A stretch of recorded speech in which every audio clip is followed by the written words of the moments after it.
হরে কৃষ্ণ, রাধে রাধে, গৌর হরি হরি বল। জয় গোবিন্দ, জয় রাধারানী, রাধে রাধে। আজ মঙ্গলবার 2 জুলাই যোগিনী একাদশী ব্রত মাহাত্ম্য একটি বারের জন্য হলেও আপনারা শ্রবণ করুন। যোগিনী একাদশী ব্রত মাহাত্ম্য। ওম ভগবতে বাসুদেবায়, ওম ভগবতে বাসুদেবায়,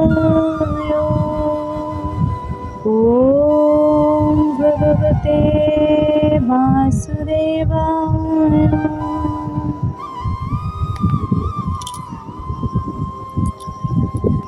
যোগিনী একাদশী ব্রহ্মবৈবর্ত পুরাণে আষাঢ় মাসের কৃষ্ণপক্ষের একাদশী ব্রত মাহাত্ম্য যুধিষ্ঠির শ্রীকৃষ্ণ সংবাদ রূপে বর্ণিত আছে। যুধিষ্ঠির বললেন, হে বাসুদেব, আষাঢ় মাসের কৃষ্ণপক্ষীয় একাদশীর মাহাত্ম্য কৃপাপূর্বক আমাকে বলুন। শ্রীকৃষ্ণ বললেন, হে মহারাজ, সকল পাপ বিনাশিনী ও মুক্তিপ্রদ এই উত্তম ব্রতের কথা বলছি, আপনি শ্রবণ করুন। আষাঢ় মাসের কৃষ্ণপক্ষে একাদশী যোগিনী নামে খ্যাত। মহাপাপ নাশকারী এই তিথি ভবসাগরে পতিত মানুষের উদ্ধার লাভের একমাত্র নৌকা স্বরূপ ব্রত পালনকারীদের পক্ষে এটি সর্বশ্রেষ্ঠ ব্রত বলে প্রসিদ্ধ। এই প্রসঙ্গে আপনাকে একটি পবিত্র পৌরাণিক কাহিনী বলছি। অলকানগরে শিব ভক্ত পুরায়ণ কুবের নামে এক রাজা ছিল। তিনি প্রত্যেহ শিব পূজা করতেন। তার হেমমালী নামে একজন মালী ছিল। প্রতিদিন শিব পূজার জন্য মানস সরোবর থেকে সে ফুল তুলে যক্ষরাজ কুবেরকে দিত। বিশালাক্ষী নামে হেমামালীর এক পরমা রূপবতী পত্নী ছিল। সে তার সুন্দরী পত্নীর প্রতি অত্যন্ত আসক্ত ছিল। একদিন সে তার স্ত্রীর প্রতি কামশক্ত হয়ে পড়ল। রাজভবনে যাওয়ার কথা সে ভুলেই গেল। বেলা 2 প্রহর অতীত হলো। অর্চনের সময় চলে যাচ্ছে দেখে রাজা ক্রুদ্ধ হলেন। মালীর বিলম্বের কারণ অনুসন্ধানে এক দূত প্রেরক বললেন। দূত এসে রাজাকে বলল, সে গৃহে স্ত্রীর সাথে আনন্দে মত্ত। দূতের কথা শুনে কুবের অত্যন্ত রেগে তখন মালীকে তার সামনে হাজির করতে আদেশ দিল। এদিকে মালী কুবেরের পূজার সময় অতিবাহিত হয়েছে বুঝতে পেরে অত্যন্ত ভয় পেল। তাই স্নান না করেই সে রাজার কাছে উপস্থিত হলো। তাকে দেখা মাত্রই রাজা ক্রোশবধে চোখ রাঙিয়ে বললেন, এরে পাপিষ্ঠ দুরাচার, তুই দেব পূজার পুষ্প আনতে অবজ্ঞা করেছিস, তাই আমি তোকে অভিশাপ দিচ্ছি। তুই কুষ্ঠগ্রস্ত হয়ে যা এবং তোর প্রিয়তমা ভার্যার সাথে তোর চিরবিয়োগ সংগঠিত হোক। ওরে নীচ, তুই এখনই এই স্থান থেকে ভ্রষ্ট হয়ে অধোগতি লাভ কর।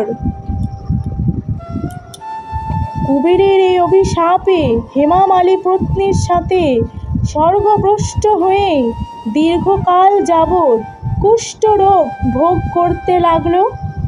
রোগের যন্ত্রণায় দিন অথবা রাতে কখনোই সে সুখ পেত না। এভাবে শীত গ্রীষ্ম প্রচণ্ড বেদনায় বহু কষ্টে সে জীবন যাপন করতে লাগল। কিন্তু দীর্ঘদিন মহাদেবের অর্চনের ফুল সংগ্রহের স্বীকৃতির ফলে সে শাপগ্রস্ত হয়েও বৈষ্ণব শ্রেষ্ঠ শিবের বিস্মরণ কখনো করেনি বা হয়নি। একদিন হেমামালী ভ্রমণ করতে করতে হিমালয়ে শ্রী মার্কণ্ড ঋষির আশ্রমে উপস্থিত হলো। কুষ্ঠরোগ নিপীড় পীড়িত সপত্নী হেমামালিকে দর্শন করে শ্রী মার্কণ্ড তাকে জিজ্ঞাসা করলেন, তুমি কার অভিশাপে এইরকম নিন্দনীয় কুষ্ঠরোগগ্রস্ত হয়েছ? সে উত্তর দিল, হে মুনিবর, রাজা ধনকুবেরের আমি ভৃত্য ছিলাম। আমার নাম হেমমালী।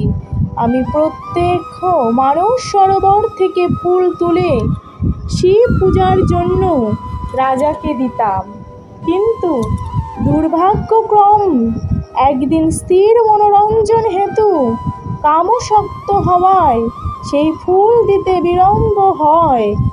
রাজার অভিশাপে এই রকম দুর্দশাগ্রস্ত হয়েছি। পরোপকারী সাধুগণের স্বাভাবিক কর্ম। হে ঋষিশ্রেষ্ঠ, আমি অত্যন্ত অপরাধী, কৃপা করে আমার প্রতি প্রসন্ন হন।